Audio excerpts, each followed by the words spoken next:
কলকাতার এন্টালি বিধানসভা কেন্দ্রটি ভৌগোলিকভাবে শহরের হৃৎপিণ্ডে হলেও এর পরিকাঠামো আজও মধ্যযুগীয় অন্ধকারে সাক্ষ্য দেয়। একটু বৃষ্টি হলেই জলমগ্ন রাস্তা, নর্দমার উপচে পড়া আবর্জনা আর পার্ক সার্কাস স্টেশনের আশেপাশে ময়লা স্তূপ এখন এই এলাকার স্থায়ী পরিচয় হয়ে দাঁড়িয়েছে। রেলের জমিতে গড়ে ওঠা ঝুপড়ি আর নাগরিক পরিষেবার অভাব এন্টালির সাধারণ মানুষের জীবনকে দুর্বিষহ করে তুলেছে। এই জমা জল আর জঞ্জালের পচা গন্ধের মাঝেই এবার পরিবর্তনের নতুন হাওয়া নিয়ে এসেছেন স্বতন্ত্র প্রার্থী তৌসিফ আহমেদ খান।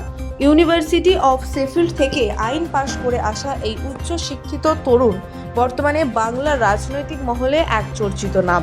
তথাকথিত পরিবারতন্ত্রের শিকল ভেঙে সাধারণ মানুষের কণ্ঠস্বর হয়ে ওঠার অঙ্গীকার নিয়ে তিনি এবার এন্টালির অলিগলিতে ধুলো মেখে নেমে পড়েছেন। তৌসিফ মনে করেন, বছরের পর বছর ধরে চলা অবহেলা আর একঘেয়ে রাজনীতির অবসান ঘটাতে একজন শিক্ষিত এবং আধুনিক মনস্ক জনপ্রতিনিধির কোনো বিকল্প নেই। তৌসিফ আহমেদ খান তার নির্বাচনী প্রচারে স্পষ্টভাবে জানিয়েছেন যে তার লড়াই কোনো ব্যক্তির বিরুদ্ধে নয়, বরং একটি জরাজীর্ণ ব্যবস্থার বিরুদ্ধে। বর্তমান শাসক দলের পরিবারতান্ত্রিক রাজনীতির কড়া সমালোচনা করে তিনি বলেছেন যে দীর্ঘ 15 বছর এক বিধায়ক থাকার পর তার নিজের পুত্রকে টিকিট দেওয়া স্পষ্টতই পরিবারতন্ত্রের নগ্ন রূপ। যেখানে এলাকার নিকাশি ব্যবস্থা ভেঙে পড়েছে এবং ড্রাগের নেশা যুব সমাজকে গ্রাস করছে, সেখানে শাসক দল কেবল নিশ্চিন্ত হয়ে বসে আছে, কারণ তারা জানে যে ভোট ব্যাংক তাদের পকেটেই রয়েছে। এই কমপ্লিসেন্ট বা আত্মতুষ্টির রাজনীতির মূলে কুঠারাঘাত করতেই তৌসিফ এবার মানুষের দুয়ারে দুয়ারে যাচ্ছেন। রোদ জল উপেক্ষা করে ডোর টু ডোর ক্যাম্পেনিং বা দাঁড়ে দাঁড়ে প্রচারের মাধ্যমে তিনি সরাসরি কথা বলছেন সাধারণ মানুষের সাথে। তার এই নিরহংকার ভঙ্গি এবং শিক্ষিত মার্জিত কথাবার্তা এন্টালি তরুণ প্রজন্মের হৃদয় জয় করে নিয়েছে। বেকার যুবক থেকে শুরু করে ছাত্রছাত্রী সবাই এখন এই শিক্ষিত তরুণের মধ্যে আগামীর দিশা খুঁজে পাচ্ছেন। তৌসিফ প্রতিশ্রুতি দিয়েছেন যে তিনি জয়ী হলে নারী ও শিশুদের জন্য বিশেষায়িত একটি অত্যাধুনিক হাসপাতাল তৈরি করবেন।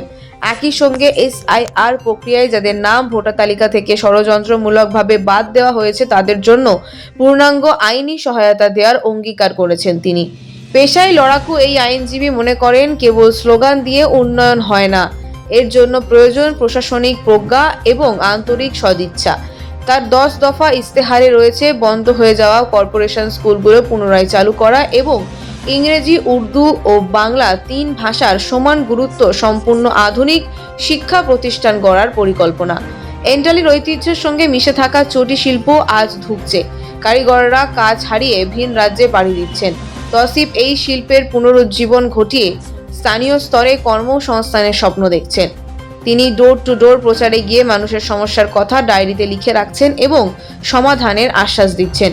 বিরোধীরা যখন সংখ্যালঘু ভোট ভাগের তত্ত্ব তুলে বিজেপিকে সুবিধা করে দেওয়ার অভিযোগ আনছে, তখন তৌসিফ স্পষ্ট জবাব দিয়েছেন যে তিনি কারো ভোট কাটতে আসেননি, বরং মানুষের অধিকারের লড়াই লড়তে এসেছেন। শিক্ষিত সমাজ এবং সিভিল সোসাইটির মানুষদের রাজনীতিতে সক্রিয় হওয়ার যে ডাক তিনি দিয়েছেন তা এন্টালির প্রতিটি গলিতে নতুন এক উদ্দীপনার সৃষ্টি করেছে।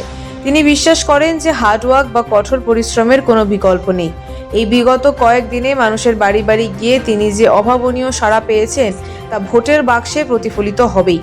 এক হাত দূরে পরিবারতন্ত্রের দাপট আর অন্য হাতে শিক্ষিত তরুণের উন্নয়নের প্রতিশ্রুতি। এন্টালি আজ 2 মেরুতে বিভক্ত। এন্টালির জঞ্জাল সাফ করতে এবং পার্ক সার্কাসের ঝুপড়িবাসীদের জন্য স্থায়ী মর্যাদাপূর্ণ ব্যবস্থা করতে তৌসিফ আহমেদ খানের মতো শিক্ষিত মুখকেই এখন অভিভাবক হিসেবে চাইছে এন্টালির তরুণ সমাজ। আগামী 29শে এপ্রিলের নির্বাচনে এই তরুণ মুখ কি পারবে পরিবারতন্ত্রের দুর্গ গুড়িয়ে দিয়ে নতুন ইতিহাস লিখতে? সেই উত্তরের অপেক্ষায় এখন গোটা কলকাতা।